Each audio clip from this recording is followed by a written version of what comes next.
बेहतरीन, बिंदास, ज़बरदस्त।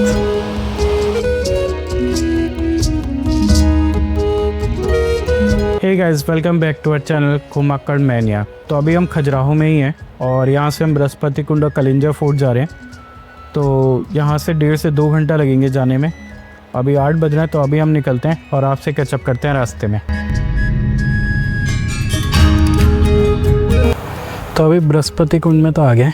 ये पैसेज बना, उससे आगे जाके देखेंगे कैसा दिखता है। और ये पन्ना डिस्ट्रिक्ट में है और बोला जाता है कि ये देवताओं के गुरु भगवान बृहस्पति के उस पे पड़ा हुआ है। उन्होंने यहाँ पूजा की थी, इसीलिए इसका नाम बृहस्पति कुंड पड़ा। आगे चलते हैं।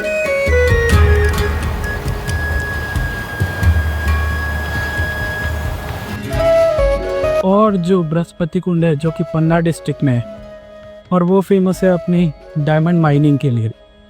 तो काफ़ी ज़्यादा डायमंड माइनिंग होती है और उसको बेचने का तरीका ये है, अगर डायमंड मिले तो सरकार को देते हैं। सरकार TDS और कुछ अपना कट काट के लोगों को दे देती है। तो ऐसा है, पन्ना की तमन्ना हीरो से मिल जाए, है ना मो? चले खुदाई करने। चलो।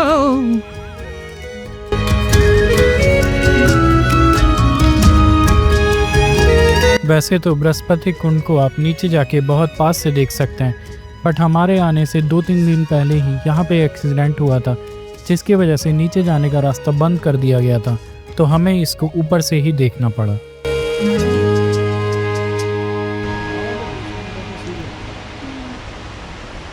रास्ते में बीच बीच में ऐसे ही हट बने हैं, जहाँ बैठकर आप स्नैक्स वगैरह खा सकते हैं और बृहस्पति कुंड का नज़ारा भी देख सकते हैं।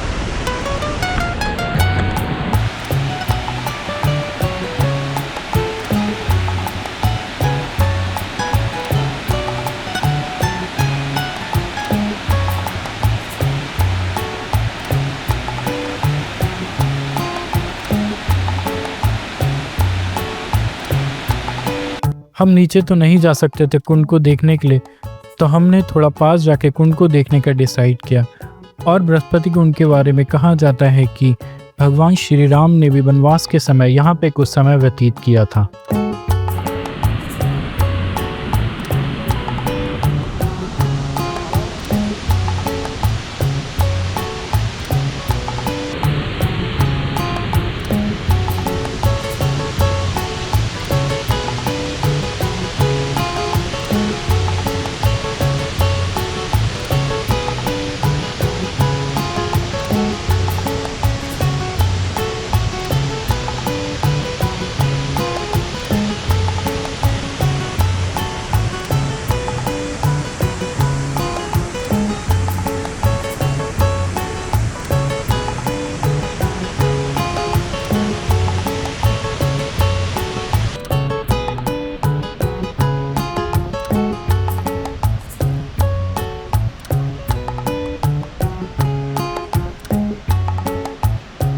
तो ये जो कुंड है जो बैगन रिवर में है, और ऐसे कुंड इस रिवर पे 7 है। और अभी कुछ टाइम पहले बृहस्पति कुंड में एंशिएंट रॉक पेंटिंग्स भी मिली है, तो काफ़ी खूबसूरत है। और नीचे जाने का रास्ता बंद है क्योंकि कल ही हमने सुना कुछ 3 लोगों की डेथ हो गई थी, तो इस वजह से बंद है। हम देखेंगे जब एंटर करते हैं तो पंडित जी बैठते हैं, उनसे पूछेंगे कि नीचे जा सकते हैं नहीं जा सकते। जा सकते हैं तो जाके देखेंगे, अदरवाइज़ फिर कलिंजर फोर्ट जाएंगे। बट ये है, आप यहाँ पे आओ तो विंटर सीज़न में आओगे तो मौसम प्लेजेंट होगा। और बट अगर रेनी सीज़न की बात करें, मानसून में, तो पानी बहुत अच्छा है, बहुत खूबसूरत है। नीचे से तो बहुत खूबसूरत दिखेगा, बट शायद हम जा नहीं पाएंगे। बट ये है कि मतलब अगर आप इधर का टूर बना रहे हो पन्ना वगैरह का, तो एक बार तो आना बनता है बृहस्पति कुंड। तो अब देखते हैं नीचे जाएंगे, अदरवाइज़ आपको कलिंजर फोर्ट पे मिलेंगे।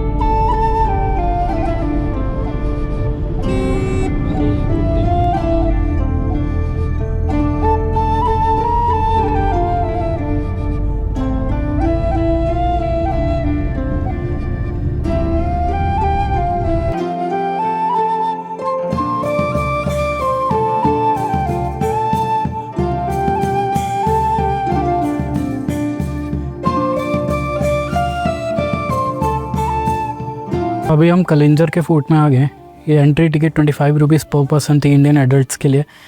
और उससे आप अंदर आएंगे तो सबसे पहला पॉइंट हमने स्टार्ट किया है नीलकंठ महादेव, और एक बहुत बड़ा फोर्ट है। तो आइडियली तो यहाँ गाइड होना चाहिए, गाइडेड टूर होना चाहिए, बट अनफॉर्चुनेटली यहाँ कोई गाइड नहीं है, तो आपको अलग अलग देखना पड़ेगा। और जब आप नीलकंठ महादेव के लिए आएंगे तो फोर्ट का पूरा नक्शा है, उसको देख के आप रिवर कर सकते हो। और अगर इसकी बात करें किसने बनवाया था, तो कुछ पुख्ता सबूत नहीं मिलते किसने बनवाया, बट कहा जाता है कि चंदेल डायनेस्टी का एक बहुत बड़ा रोल था इसको डेवलप करने में। तो अभी नीचे चलेंगे और नीलकंठ महादेव मंदिर देखते हैं।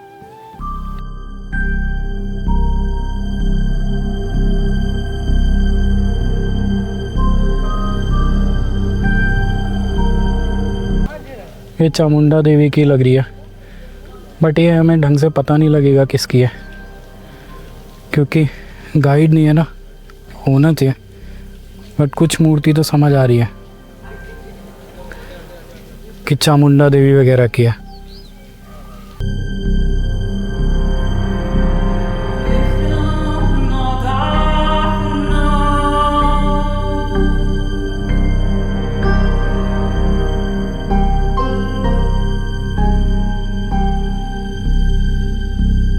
तो प्राचीन काल में जो कलिंजर का अजय किला है वो जेचक भक्ति साम्राज्य के अंडर था, पर जब चंदेल आए तो महमूद गजनबी, कुतुबुद्दीन ऐबक वगैरह ने इस पर अटैक किया, बट कभी भी इसको कैप्चर नहीं कर पाए। उसके बाद 1559 में अकबर ने इसको कैप्चर किया और बीरबल को दिया।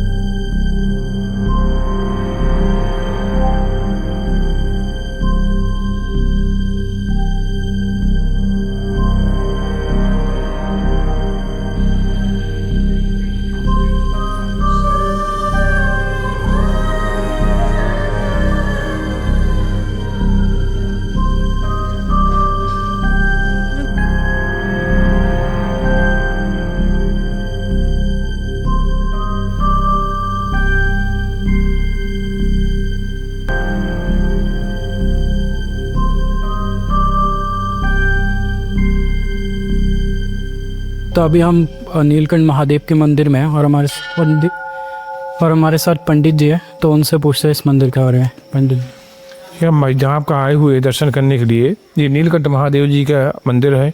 ये प्रभु नीलकंठ महादेव जी बैठे हैं, बीच में भगवान के बड़े पुत्र कार्तिकेय जी बैठे हैं, बगल में आदि गणेश है, किनारे माता पार्वती जी है। ये पहले माँ काली के स्थान था जहाँ भगवान विराजमान है। जब समुद्र मंथन हुआ है, भगवान ने जहर पान करके 14 लोग घूमे हैं, हर जगह रुके ठहरे, कहीं इनको शीतलता नहीं मिली। लास्ट में जब उनको यहाँ शीतलता मिली तब फिर उन्होंने माता जी से निवेदन किया था कि माँ मुझे ऐसी जगह बताएं जहाँ मुझे शीतलता प्राप्त हो। तो माता अपना स्थान देके कलकत्ता विराजमान हुए, प्रभु यहाँ प्रकट हो गए, तभी कासे कलकत्ता नाम पड़ा और कासे कालिंजन नाम पड़ा। हर जगह पिंडी के दर्शन होते हैं, यहाँ प्रभु के साक्षात आकार के दर्शन होते हैं। इनको बोलते हैं मुखारबिंद, बोलते हैं मुखारबिंद। हमेशा इनकी गले से जल चलता रहता है प्रभु के कंठ से, जो है ये है यहाँ की सब। थैंक यू पंडित जी। और पंडित जी किले के बारे में बताइए कुछ। ये गुप्तकालीन का मंदिर है और सामने जो है हमनगशाला और किला ये चंदेलकालीन पीरियड का है। चंदेल का, हाँ, ये 5वीं शताब्दी में बना हुआ है, ये गुप्तकालीन पीरियड का बना हुआ है। किले का निर्माण चंद्र बर्मन और मदन बर्मन नाम के राजा थे, उन्होंने इस किला का निर्माण कराया था। ये है चंदेलकालीन की है किला ये। धन्यवाद पंडित जी।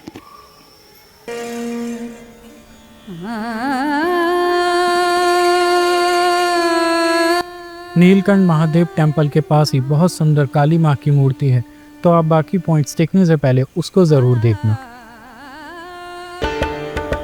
जयति जय माँ भगवती, जयति जय माँ भगवती, जय काली दुर्गा महेश्वरी माँ। बीरबल के बाद ये किला बुंदेलखंड के राजा छत्रसाल के अंडर आया और उसके बाद पन्ना के राजा हरदेव सिंह, और बाद में 1812 में ये किला अंग्रेजों के अंडर आ गया।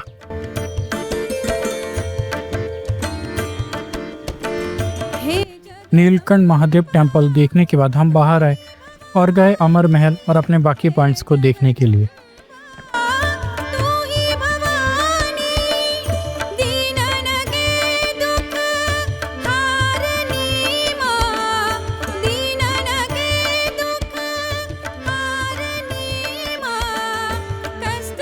हनुमान जी का मंदिर। जब आप ऊपर से नीचे की तरफ जाओगे तो लेफ्ट हैंड साइड पे ही पड़ेगा। मिस हो सकता है, थोड़ा सा ध्यान से आ जाना। मतलब बहुत अच्छी मूर्ति है इस पे भी।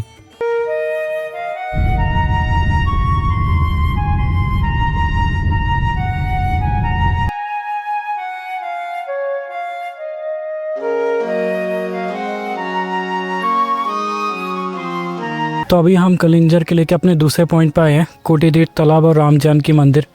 तो हमारे साथ पंडित जी हैं, उनसे पूछते हैं इस मंदिर और तालाब के बारे में। पंडित जी बताइए कुछ। इसमें जो है ये कोट तीर्थ तालाब है। इसका महत्व जो है कार्तिक पूर्णिमा को ज़्यादा है। कार्तिक पूर्णिमा को? हाँ, कम से कम इसमें 1 लाख आदमी नहाता है इसमें। हाँ, और ये जलंधर महाराज की मूर्ति है और ये राम जानकी का मंदिर है जी। ये पहले राजा का कोट था, कचहरी। ये हाँ, फिर पीछे जब आए होंगे, पहले कट मिला होगा नीलकंठ मंदिर का। हाँ, तो यहाँ से जाने में दाहिने साइड देखना वो रानी महल है। रानी महल। हाँ, फिर इसके अंदर जो है रंग महल है, मोती महल, जकीड़ा महल।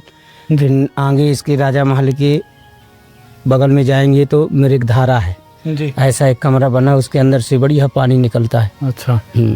और ये मंदिर कितना पुराना है? ये कम से 800 वर्ष। 800 वर्ष। फिर आगे जाएंगे नीलकंठ मंदिर है जी। हाँ। धन्यवाद पंडित जी।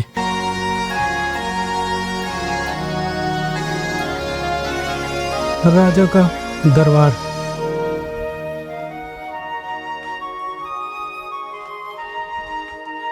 किसी टाइम पे ना शान और शौकत थी, सब थी, और अब देखो वीरान पड़ा है। अरे ये राजा अमान सिंह महल है।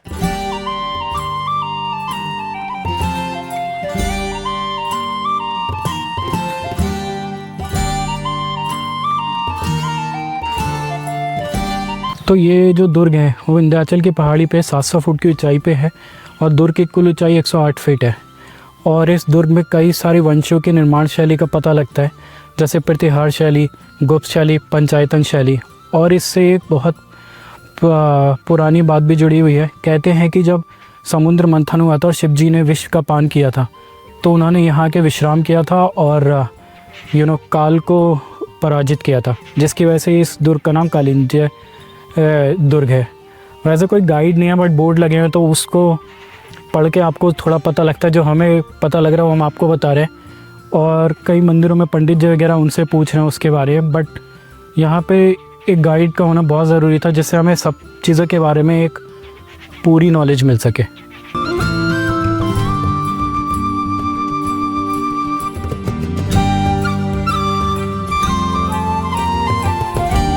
अमर सिंह महल के पास ही कोटी तीर्थ तालाब की दूसरी तरफ पत्थर महल मस्जिद है, जो कि अब रुइंस में है। इसका निर्माण शेरशाह सूरी के पुत्र इस्लाम शाह ने शेरशाह सूरी की मौत के बाद किले को अपने कब्जे में करने के बाद बनवाया था।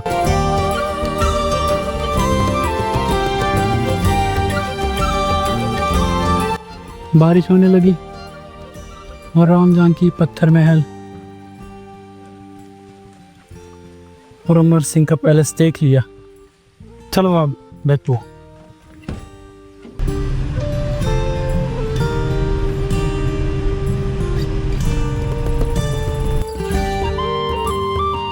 रंग महल 2 मंजिला इमारत है, जिसका उपयोग पुराने ज़माने में राजा महाराजा मनोरंजन के लिए करते थे, पर आज ये रुइंस में है।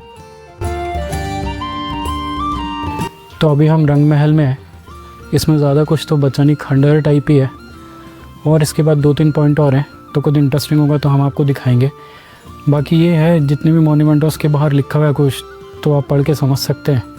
बाकी अगर गाइडेड टूर होता तो काफ़ी इंटरेस्टिंग होता। बट ये है कि अगर आप आसपास हैं तो आपको ये फोर्ट मिस नहीं करना चाहिए, क्योंकि बहुत हिस्टोरिकल है और बहुत खूबसूरत है। कलिंजर के फोर्ट में काफ़ी सारे मॉन्यूमेंट्स हैं और इसको देखने में आपको पूरा दिन लगेगा, क्योंकि जो मॉन्यूमेंट्स हैं वो एक दूसरे से थोड़ी दूर पर है और आपको एक मॉन्यूमेंट से दूसरे मॉन्यूमेंट में जाने में टाइम लगेगा। काफ़ी सारे मॉन्यूमेंट्स तो अब रूइंस में हैं और सबसे अच्छी कंडीशन में है नीलकंठ महादेव टेम्पल, जिसकी दीवारों पे की गई कलाकृति बहुत खूबसूरत है। तो आपको अपने फोर्ट देखने की जर्नी नीलकंठ महादेव टेम्पल से ही करनी चाहिए। चौबे महल।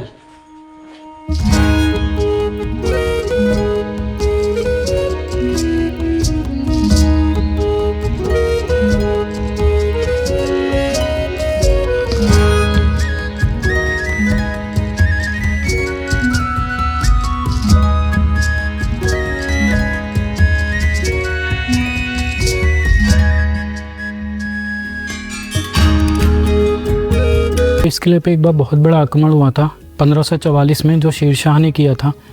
तो उस समय के राजा करण सिंह ने इस किले को डिफेंड किया था और उन्होंने वीर सिंह बुंदेला राजा को शेर शाह को सौंपने से मना कर दिया था। वो युद्ध बहुत महीनों तक चला था। तो ये एक और हिस्ट्री की बात थी इस किले के बारे में।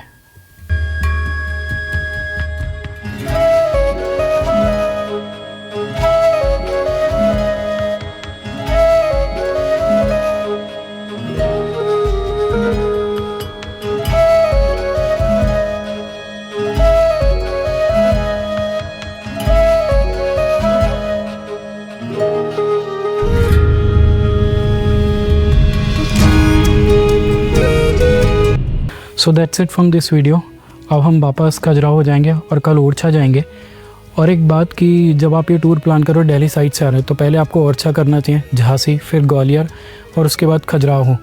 और खजुराहो आते आप कलिंजर का किला, बृहस्पति कुंड देख सकते हैं। हमने बिकॉज ऑफ वेदर पहले खजुराहो किया, तो हम ये टूर पूरा उल्टा कर रहे हैं। So that's it. हम अब आपसे मिलेंगे ओरछा में। Bye bye, take care.